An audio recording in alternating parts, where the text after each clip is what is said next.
तो वही चेक कर लो 71374 और कितना डीजल बचा है। तो मैं जब लास्ट टाइम जब मैंने गाड़ी सर्विस सेंटर पे दी थी,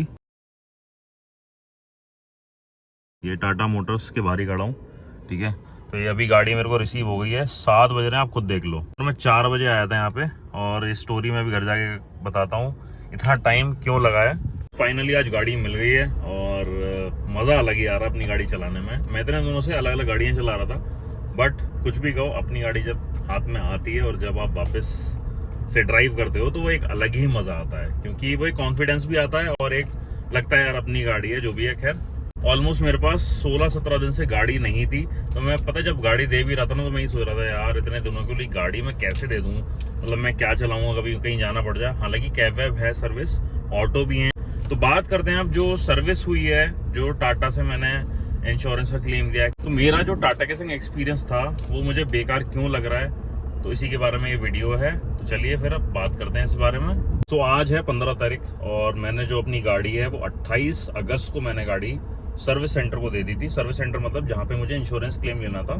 तो इनका जो सेंटर है वो नोएडा में सेक्टर 8 में सी ब्लॉक में है। इंश्योरेंस क्लेम लेने वाले हो तो आपको एक्सपीरियंस कैसा मिलेगा, ठीक है।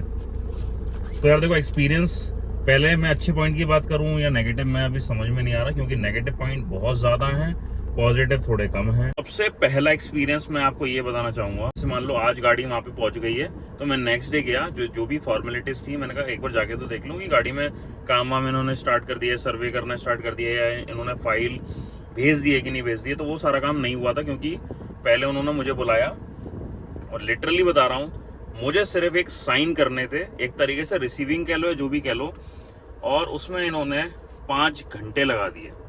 यस, सही सुन रहे हो आप। उस दिन मैं इतना फ्रस्ट्रेट हो गया था, और मैंने पूरा टाटा मोटर्स का जो इंश्योरेंस वाला, जहाँ पे जितनी भी गाड़ीज आती हैं, जहाँ पे काम चल रहा था, वहाँ पे जो भी मैंने काम होते हुए देखा, मुझे तो बिल्कुल अच्छा नहीं लगा। एक प्रोफेशनल लेवल पे जो काम होना चाहिए वो बिल्कुल भी नहीं था। तो ये देखो, गाड़ी तो उन्होंने पूरी अंदर से पूरी जितने भी प्लास्टिक पार्ट्स हैं, सीट्स पूरी उन्होंने क्लीन करके अच्छे से दी है, और ये सारे मैट्स भी, और इन सब पे भी पॉलिश वॉलिश करी है, मतलब क्लीनिंग अच्छे से करके दी है, क्योंकि गाड़ी ना बहुत ज़्यादा गंदी हो रही थी। और ये देखो, पीछे के एलॉय व्हील्स ढंग से साफ़ नहीं हुआ उस साइड वाले। और ये देखो, ये बम्पर चेंज हुआ है, और यहाँ की ये लाइट चेंज हुई है पूरी, मतलब फॉग लैम्प चेंज नहीं हुआ है, ये लाइट चेंज हुई है। और नीचे बम्पर आपने देखा होगा, यहाँ पे पूरा डेंट आया हुआ था। डेंट क्या मतलब, ये पूरा दब गया था, तो ये पूरा बम्पर चेंज हो गया। कार जो है इनकी पार्किंग लॉट में खड़ी रहती है, ठीक है। सबसे बड़ा मुझे वो पॉइंट लगा कि मतलब वो एटलीस्ट कवर्ड एरिया तो होना चाहिए। इतना बड़ा इनके पास पार्किंग लॉट है, तो उसको कवर्ड एरिया ये कर सकते हैं बड़े इजीली। इतना बड़ा ब्रांड है यार टाटा। जब आप एक किसी शोरूम, किसी एक शॉप पे, या कुछ भी आप चीज़ परचेज़ करने जाते हो, कोई भी आप काम करवाने जाते हो, तो वहाँ का जो एक्सपीरियंस होता है वो अच्छा होना चाहिए। तो जैसे जब मैं वहाँ टाटा के जो इनका वेयर हाउस है, मतलब जहाँ पे सारी गाड़ियाँ रिपेयर कर रहे हैं, जब मैं वहाँ पहुँचा तो जो रिसेप्शन था, मतलब इतना डर्टी, लिटरली बता रहा हूँ, कोई साफ़ सफाई नहीं, मतलब पेंट सीडन, मतलब क्या बोलूँ, मतलब एक कस्टमर एरिया होता है, इतना बढ़िया होना चाहिए बैठने के लिए। और जब आप किसी से बात करते हो, सुपरवाइज़र सारे बैठते हैं वहाँ पे, जब आप एज अ कस्टमर जाते हो तो जो चेयर होती है, हर चीज़ मतलब बहुत ही मतलब बेकार, मतलब एक्सपीरियंस। उसके बाद सबसे बड़ी चीज़, मैं अगले दिन गया हूँ, 12-1 बजे पहुँचा हूँ, और आप बिलीव नहीं मानोगे, मैं शाम के 6-6:30 बजे वापस आया हूँ। सिर्फ़ और सिर्फ मुझे साइन करने थे, ठीक है। सिर्फ साइन करने में उन्होंने मुझे 5-6 घंटे बिठा ले रखा है। मतलब उनके काम चल रहे हैं, वो बंदा नहीं पता मुझे कौन मेरे को अटेंड करने वाला है, ना कोई मुझे कॉल कर रहा है, ना मेरे पास कोई अपडेट आया। एक दिन पहले जब मेरी गाड़ी पहुंच गई थी, तो आपका फ़र्ज़ बनता है ना, जैसे मेरी एक दिन पहले कार पहुंच गई थी तो वहाँ से फ़ोन आना चाहिए था कि आपकी हमें कार डिलीवर हो गई है। मतलब जब मैं नेक्स्ट डे भी गया तब भी मेरे पास कोई कॉल नहीं। फिर वहाँ जाके मैंने उनको बोला, एटलीस्ट आप मुझे इन्फॉर्म तो कर सकते हो ना कि आप मेरी कार आपके पास डिलीवर हो गई है। हर चीज़ का फॉलोअप मैं ले रहा हूँ। तो ये मुझे बहुत अच्छा एक्सपीरियंस तो नहीं लगा टाटा वालों के संग। फिर मैंने कहा कि यार मुझे अपनी कार देखनी है, मेरी कार कहाँ खड़ी है, ताकि मैं अपने सारे फ़ोटोज़ वीडियोज़ ले लूँ। और क्योंकि जब मैंने वहाँ पे एक देखा कि एक बंदा है, वो क्लेम कर रहा है कि उसकी गाड़ी का एक्सीडेंटल हो गया है, या वो गाड़ी पहले ठीक थी, उसका मिरर टूटा हुआ था, या जो भी एक्सपीरियंस है वो उसका होगा। तो मुझे लगा यार मेरे को अपना प्रिकॉशन पहले ले लेना चाहिए, सारे फोटोज़ वीडियोज़ मैं अपने एंड पे पूरे अपनी गाड़ी के मैं ओके तो रखूँ, ताकि मैं जब मैं लास्ट डे आऊँ तो वो सारी चीज़ें ओके हों, कि मतलब एटलीस्ट आप अपने सारे डोर्स, इंटीरियर, आपका डीजल कितना आप छोड़ के जा रहे हो, हर चीज़ A to Z, जो ब्रेक नहीं हुई है, जहाँ जहाँ पे डेंट नहीं है, उन सब का आपको फ़ोटो वीडियोस अपने पास भी एक रख लेना चाहिए। सर्वेयर आगे लेता है बट वो उस दिन नहीं आता, वो बाद में आता है, ठीक है। तो उसके लिए आपको वेट नहीं करना चाहिए, आप अपने पास सारी चीज़ें आप ओके रखो। लोग गाड़ी चेक करने आए क्योंकि आज मैंने दे दी गाड़ी 28 को, यहाँ पे आई थी। देखते हैं क्या क्या उसमें है।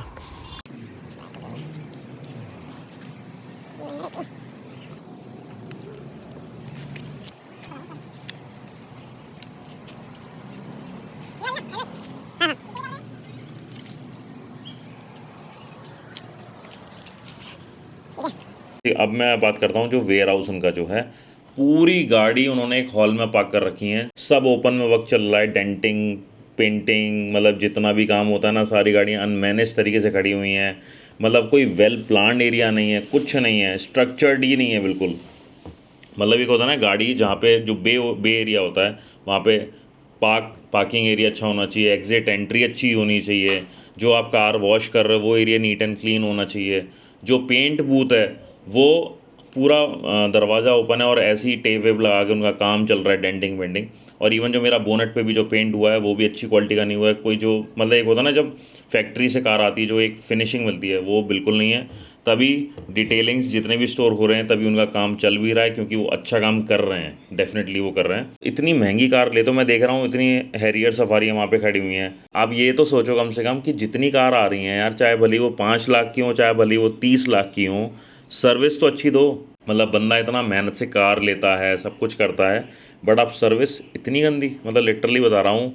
खुले में काम चीज़ चल रही है, कोई गाड़ी में देख रहा हूँ, कोई नई की नई गाड़ी, मतलब फर्स्ट डे सेकंड डे हो सकता है उसको डिलीवर होने वाली हो, मुझे नहीं पता वहाँ पे कौन सी गाड़ी आई आई हुई थी, बट जो वहाँ पे काम था जिस तरीके से हो रहा था, लिटरली अनएक्सपेक्टेड। मतलब कोई स्टैंडर्ड होना चाहिए यार। मतलब मैं तो कहूँगा टाटा वालों के पास ये वीडियो जानी चाहिए। और मैं कहूँगा जितने भी आपके जो ये इंश्योरेंस जहाँ पे भी ये क्लेम हो रहे हैं, जो भी कंपनीज उनको अप्रूवल दे रही हैं, मेरे हिसाब से उन सबको जाके एक बार देखना चाहिए, और ये प्रोसीजर, ये स्टैंडर्ड होना चाहिए अच्छी तरीके से, ताकि जो ट्रस्ट है वो ब्रेक ना हो। तो मेरे को लगा यार ये चीज़ें शेयर करनी चाहिए। अगर आपके पास काम का लोड ज़्यादा है तो काम कम कर लो, लोगों को वेटिंग लिस्ट पे डाल दो। तो मेरे हिसाब से प्रोसेस बहुत ज़्यादा वीक है, और जब इतने लेवल अमाउंट पे गाड़ियाँ आ रही हैं, क्लेम्स हो रहे हैं, तो उन्हें पेंट बूथ भी बढ़िया कर देना चाहिए। तो उनका पेंट बूथ एरिया है वो उन्हें 2-3 ऐड ऑन कर देने चाहिए, जब इतनी कार्स उनके पास खड़ी हुई हैं, डिलीवरी नहीं दे पा रहे हैं।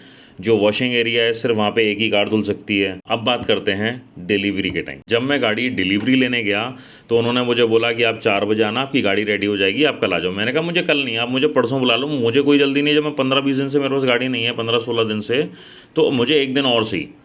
तो सुबह मेरे पास कॉल आता है कि नहीं आपकी गाड़ी रेडी हो गई है, बस आप आ जाइए, मैं बिल विल रेडी कर रहा हूँ। मैंने कहा चलो ठीक है। मैं 4 बजे पहुँचा हूँ, लिटरली बता रहा हूँ 4:10 हुए थे, मैं वहाँ पे बैठा हुआ था, और 7 बजे मैंने वीडियो रिकॉर्ड किया, आपने देखा होगा। 7 बजे मैं वहाँ से निकला हूँ। 4 बजे मुझे बुलाया है, बोला कि हाँ अभी गाड़ी आ रही, गाड़ी आ रही। गाड़ी आते आते मैंने बाहर का एरिया देख लिया, अंदर एरिया देख लिया, मेरी गाड़ी तब तक नहीं आई थी। 6 बजे मैं देख रहा हूँ कि मेरी गाड़ी बाहर खड़ी हुई है। फिर मैंने उनको इन्फॉर्म किया भाई मेरी गाड़ी आ गई, अभी इसको लगवा दो। तो हाँ बस आपकी गाड़ी वॉश आउट करवा रहे हैं, अभी मैं बिल रेडी कर रहा हूँ, ये है वो है। मुझे नहीं पता नहीं कहाँ टाइम जा रहा है। उसके बाद गाड़ी मैंने देखा है पूरी गंदी पड़ी हुई थी। आप एटलीस्ट ये सारी चीज़ें पहले से प्रिपेयर करके रख सकते। बिलिंग डिटेल होनी चाहिए थी। मेरे ख्याल से 1 घंटा आप ले लेते ज़्यादा से ज़्यादा। उसके बाद मेरी गाड़ी वॉशिंग एरिया में गई है, धुली है। फिर उसके बाद गाड़ी आई, मैंने गाड़ी चेक करी, तो उन्होंने मुझे पहले बोल दिया था कि आपकी गाड़ी की एक लाइट जो है वो जल नहीं रही है। एक्चुअली टाटा की तरफ से जो सुपरवाइज़र मुझे एलोकेट हुआ था उसके संग में कनेक्टेड था, ठीक है। तो उन्होंने मुझे सारी चीज़ें अपडेट कर दी थी कि आपको क्या अप्रूवल मिला, क्या नहीं मिला। मैंने उनसे रिक्वेस्ट भी करी कि पीछे का देख लो आप हो जाए, तो उन्होंने बोला कि सर्वेयर जो है उसने अप्रूवल नहीं दिया है पीछे का। एक लाइट पे मेरे थोड़ा सा पानी अंदर ओस बन रही है, जब भी वॉश करवाते हैं कुछ करवाते हैं, तो उन्होंने मुझे बोला ये वारंटी में होगा। तो जनरली और कंपनीज में मैंने देखा है कि वो थोड़ा सा हेल्प कर देते हैं आपको, और वो गाड़ी का भी मतलब इंश्योरेंस कंपनीज आपको 2 वे या 3 वे का आपको इंश्योरेंस क्लेम कर देती है जब भी आप एक बार क्लेम लेते हो। तो बट उन्होंने मुझे एक ही साइड का दिया। लो बीम में ना एक्चुअली DS5 लगता है, D5 है वैसे या DS5 है, तो मैंने बोला था आप ये निकाल लेना, और किस्मत है कि उन्होंने वो निकाल के रख लिया था। बेसिकली लास्ट का जो मेरा आधा पौन घंटा गया है वो उस लाइट में ही गया, क्योंकि मैंने कहा यार लो बीम में जो एलईडी बल्ब लगा था वो कंपनी से ही आता है, और हाई बीम में आप चेंज करवा सकते हो, क्योंकि D5S चेंज करना एक टास्क है, हर एक कोई चेंज नहीं करता मार्केट में। तो मैंने हाई बीम चेंज कराया था, तो उन्होंने हाई बीम तो लगा दिया था तभी के तभी, बट DS5 नहीं लगाया था। और DS5 की जो हाउसिंग है वो 4 स्क्रूज पे वो टाइट है, तो उसमें उन्होंने टाइट वाइट किया, खोला पूरा बोनट, फिर एयर इनटेक सिस्टम है पूरा बोनट के अंदर जितना भी होता है वो सब खोलना पड़ा, फिर वो लाइट लगी जैसे तैसे, तब जाके मेरे को आधा घंटा जो लास्ट का था वो मेरे को उसमें गया, बट 2.5 घंटे नॉट एक्सपेक्टेड।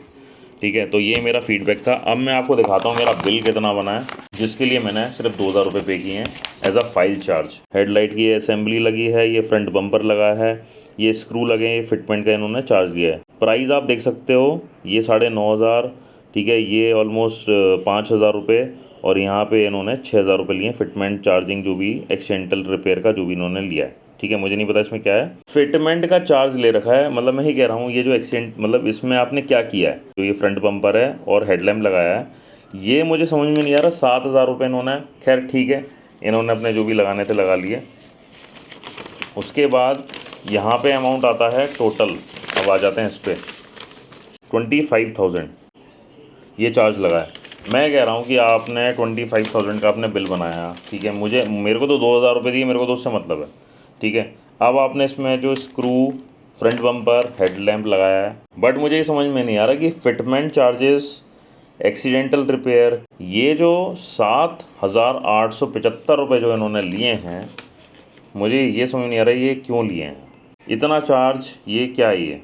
ठीक है, ऊपर का समझ में आते हैं दोनों तीनों, ये 25,000 रुपये का बिल बना है। मैं कह रहा था अगर पीछे की मेरी लाइट का भी अगर मुझे मिल जाता, ठीक है, मैंने देखे हैं बहुत सारे केसेस, आपको भी पता होगा कैसे काम होता है इंश्योरेंस में, अगर आपको क्लेम लेना होता है।